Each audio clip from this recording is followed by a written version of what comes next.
ஆய கலைகள் 64னையும் ஏய உணர்விற்கும் என் தோழி தூய உருப்பளிங்கு போல்வாள் என் உள்ளத்தில் உள்ளே இருப்பாள் இங்கு வாராது இடர். அனைவருக்கும் வணக்கம். நான் முனைவர் பானுமதி, கோயம்புத்தூர். இன்று நான் சிற்றில் சிதைத்தல் என்ற தலைப்பில் தமிழ் இலக்கிய செயல்களுடன் ஒப்பிட்டு கதை கூறியுள்ளேன். சிற்றில் சிதைத்தல். அன்று நகரம் விடுமுறையாக விழித்தது. ஆம், அன்று ஞாயிற்றுக்கிழமை. நந்தினி 5:30 மணிக்கு ஒலித்த அலாரத்தை ஒரு வார கோபத்தை காட்டி தலையில் அடித்து திருப்தியுடன் திரும்பி படுத்தாள். நந்தினியின் அருகில் படுத்திருந்த நந்தினியின் கணவன் பிரதீப்பிற்கும் விழிப்பு வந்துவிட்டது. ஆனால் அவன் மறுபடியும் உறங்காமல் நந்தினியை திரும்பி பார்த்தான். நித்ரா தேவியிடம் செல்லத் தொடங்கியிருந்த நந்தினியை தட்டி தடுத்தான். சலிப்புடன் விழித்த நந்தினி எரிச்சலுடன், என்னங்க என்றாள். எழுந்திரு, நேரமாகிவிட்டது என்றான் பிரதீப். இன்னைக்கு ஞாயிற்றுக்கிழமைங்க என்று கேலியாக எழுப்பிவிட்ட கோபத்துடன் கூறினாள். உன் குழந்தைகளுக்குத்தான் இன்னைக்கு ஞாயிற்றுக்கிழமை, உனக்கு இல்லை என்றான் அதே கேலியுடன் பிரதீப். பிரதீப் தன் அம்மாவிற்கு ஜெனரல் செக்கப்பிற்கு அப்பாயின்மெண்ட் வாங்கி வைத்திருந்தான். அம்மாவை காபி டிஃபன் சாப்பிடுவதற்கு முன் கூட்டிச் செல்ல வேண்டும். மதிய உணவும் கையுடன் எடுத்துச் செல்ல வேண்டும். 8 மணிக்கே கிளம்பினால்தான் சரியாக இருக்கும். அப்பாவை அடுத்த வாரம் கூட்டிப் போவதாக இருந்தான். அதற்குத்தான் நந்தினியை பிரதீப் முன்னதாகவே எழுப்பினான். விருட்டென்று எழுந்த நந்தினி, ஆமாம், மறந்தே போய்விட்டேன் என்று சலிப்புடன் எழுந்து தயாராக தொடங்கினாள். பக்கத்து அறையில் எந்த கடமை அழைப்புமின்றி குழந்தைகள் அருணும் ரம்யாவும் உறங்கிக் கொண்டிருந்தனர். நந்தினி கணவனையும் மாமியாரையும் தேவையானவற்றை செய்து கொடுத்து அனுப்பினாள். அதற்குள் எழுந்து செய்தித்தாள் படித்துக் கொண்டிருந்த மாமனாருக்கு காப்பியை கொடுத்துவிட்டு குளிக்கச் சென்றாள். நந்தினியின் மாமனார் ஓய்வு பெற்ற அரசு பள்ளி தமிழாசிரியர். அதற்குள் எழுந்து வந்த ரம்யாவும் அருணும் தாத்தாவிடம் வந்து அமர்ந்து கொண்டு, பாட்டி எங்கே என்றனர். தாத்தா விபரம் சொன்னார். குளித்துவிட்டு வந்த நந்தினி அருணுக்கும் ரம்யாவுக்கும் சாக்லேட் மில்க் கலக்கி கொடுத்துவிட்டு இட்லியை வார்த்து அடுப்பில் ஏற்றிவிட்டு சட்டினி அரைக்கத் தொடங்கினாள். அருண் வீடியோ கேம் ஆட போய்விட ரம்யா தாத்தாவிடம் வழக்கப்படி தொணவென்று கேள்வி கேட்டுக் கொண்டிருந்தாள். தாத்தா, பாட்டி இல்லாம போர் அடிக்குது, எப்ப வருவாங்க தாத்தா என்று கேட்டாள். அதற்குள் நந்தினி சமையலறையிலிருந்து, எல்லாம் வருவாங்க, நீ போய் வீட்டு பாடம் செய், நாளைக்கு காலையில உட்கார்ந்து அழுவாய் என்று கூறிவிட்டு, டேய் அருண், உனக்கு வேற தனியா சொல்லணுமா? அடுத்த வருடம் பொதுத் தேர்வு, ஞாபகம் இருக்கா இல்லையா என்று மகனையும் அதட்டினாள். ரம்யா மெதுவாக தாத்தாவை பார்த்து, அடுத்த வருடம் தானே தாத்தா பொதுத் தேர்வு, இப்ப என்ன என்று கண் சிமிட்டினாள். தாத்தா புன்னகையுடன் விரலை வாயில் வைத்து உஷ் என்று கூறினார். ரம்யா வாயை இரு கைகளாலும் பொத்திக்கொண்டு சிரிப்பை அடக்கி உடம்பை வளைத்து பொய்யாக பயந்த மாதிரி நடித்தாள். ரம்யாவின் உடல் மொழிகளை பார்த்து சிரித்த தாத்தா அவள் காதை செல்லமாக திருகி அருகில் இருத்து அமர வைத்துக் கொண்டார். இதை பார்த்த நந்தினி இன்னும் கோபம் அதிகமாக அருணிடம் அதை காட்டும் விதமாக, அருண், நாளை தமிழ் தேர்வு என்றாயே, புத்தகத்தை எடுத்து வைத்து படி என்று கூப்பிட்டாள்.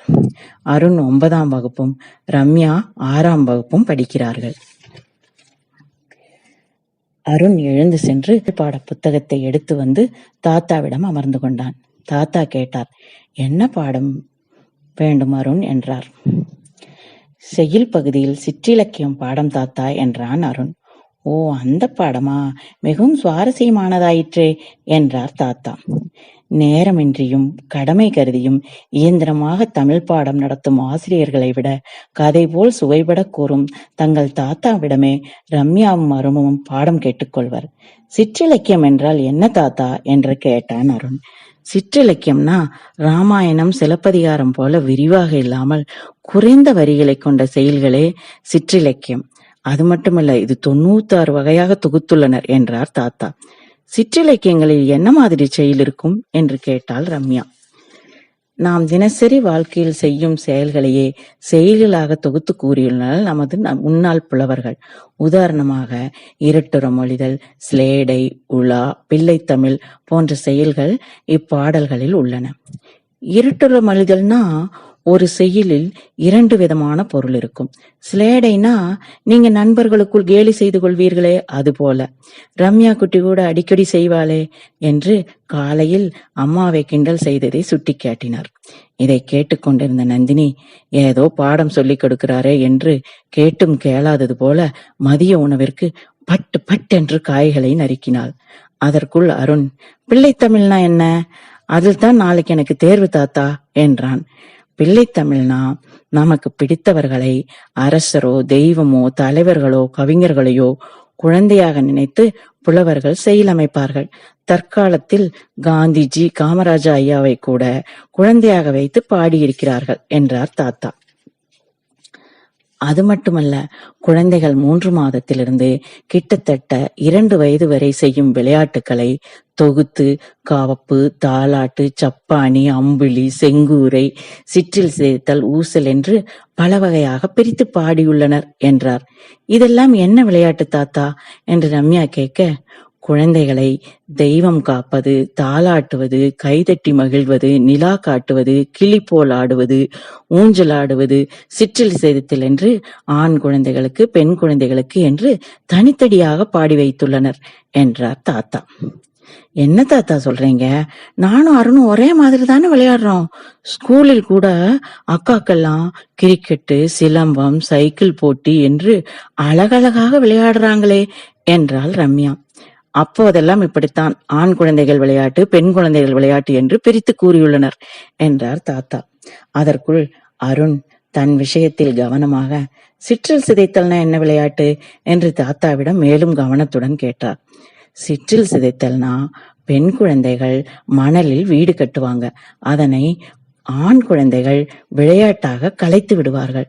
பெண் குழந்தைகள் நாங்கள் கட்டிய வீட்டை கலைக்க வேண்டாம் என்று கெஞ்சுவார்கள் என்று விளக்கமாக கூறினார் தாத்தா.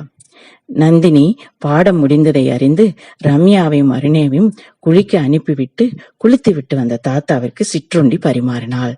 மாலையில் பிரதீப்பும் பாட்டியும் திரும்பி வந்தனர். நந்தினி பார்க்காதது போல் முகத்தை தூக்கி வைத்துக் கொண்டு டிவி பார்த்து கொண்டிருந்தாள். பிரதீப் அருகில் வந்து அமர்ந்து, என்ன நந்தினி, என்ன செய்து கொண்டிருந்தாய் நாள் பூராவும் என்றான். இன்னைக்கு ஞாயிற்றுக்கிழமை ஆச்சேங்க, சினிமா, ஹோட்டல், ஷாப்பிங் என்று ஒரே ஜாலிதான் போங்க, நேரம் போனதே தெரியவில்லை என்றாள் நையாண்டியும் குத்தலுமாக. அவள் கோபத்தை புரிந்து கொண்ட பிரதீப் ஒன்றும் பேசாமல் தானும் டிவி பார்ப்பது போல் அமர்ந்து கொண்டான். இரவு பிரதீப்பிற்கு உணவு பரிமாறிக்கொண்டே நந்தினி கேட்டாள், ஏங்க, எங்க அம்மா வீட்டுக்கிட்ட ஒரு பிளாட் விலைக்கு வருகிறதாம்.